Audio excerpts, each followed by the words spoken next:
The Constitution had proposed to use the terms framework laws and laws. Now this has been changed in the Lisbon Treaty. And as was stated already before, the symbols have been deleted from the provisions of the treaty, and the primacy, which was stated in Article 1.6 of the Constitution at the time, has been now inserted. Well, it's not an insertion, it is basically a declaration that this principle established by the Court of Justice continues to apply. That is, for instance, very interesting or very important for Austria, which connected this question of having a referendum directly to the question of primacy of union law, because they said if the primacy of union law is clearly stated in primary law in the Lisbon Treaty, then we would have to have a referendum. And because that primacy provision is now inserted in the declaration, at least that's what being discussed in political circles, the opinion is now that the referendum is not needed but the principle applies just as it applied before. So this should not, for me it's something I don't really understand why this has changed now, because it is also, we put it that way, the union legislator, let's say the council, or in that case the IGC, which decided in the declaration to declare that this principle of primacy applies. So it is a declaration of the union primary law legislator.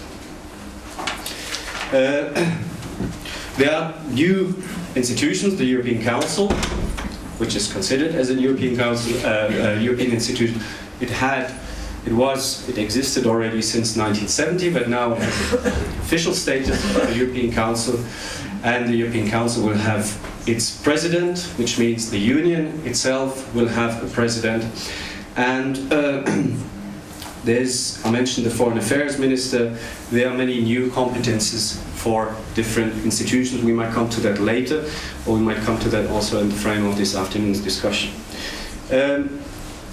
Just a short overview. The main changes of the treaties, of the Constitution, all the Lisbon treaties, are new institutions, strengthened institutions, better possibilities to work, or more competences in common foreign and security policy, which comprises common security and defense policy, a tremendous amount of more competences in the area of justice and home affairs, many new competences, horizontal competences, many moves from unanimity to qualified majority, and last but not least, the famous Charter.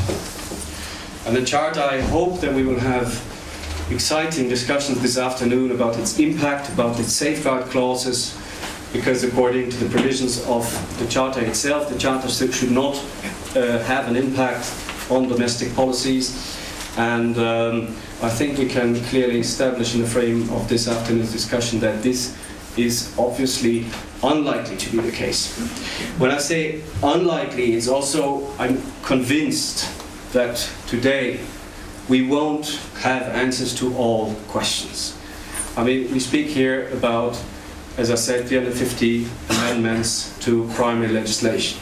When you go to the Commission officials, Commission experts, and ask them what impact might this or that have on a respective field, very often people say, look, we don't know yet.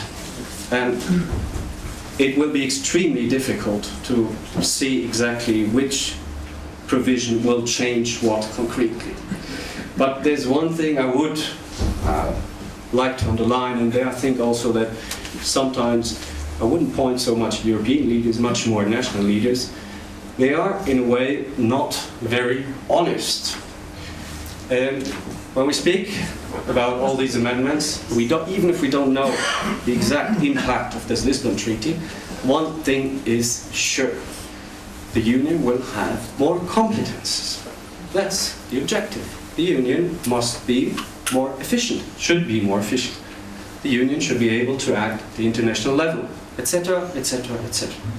Now, what is very often told also, at least that is my impression, that powers, they kind of, you probably have that Irish fairy tale also. It's a German fairy tale when the girl opens a dress and the stars fall down. These are the competences, obviously, that competences can be given to everybody, the winner of this, as we are officially told, is everybody. The Union, the Member States, the citizens, the national parliaments. So all gain more powers. Now, I'm just wondering, where do they take these powers from, or these competences?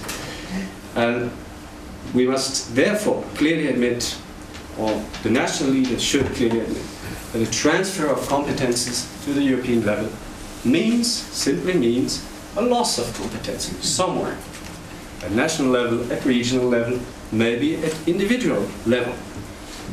And I think this is one of the core message which should also be translated or passed to, that do we want that? Do you want that? I mean, there are certainly good reasons to transfer competences to the European Union in certain areas. But what we should never forget, these competences, according at least to, say, the construction of the European Union and to the jurisdiction of the European Court of Justice, are being given to the European Union irrevocably. So what we speak here about, are the new provisions about health.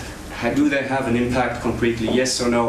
What about different issues which we will discuss this afternoon? Regardless of how strong the safeguards might be, on the long term, there's a little bit of competence given away. And we know that because of the principles of primacy of EU law, of uniformity of EU law, of spilling over effects, whatever, that these competences given away are first irrevocably given away, and second, will probably, on the long run, establish more stronger competences in that area. Good example is the education policy of the European Union, or the Union we must say now, which was established gradually. At the beginning, we spoke about vocational training of migrant workers. And now we're in the middle of establishing, let's say, maybe not correct to say, but the European area of education.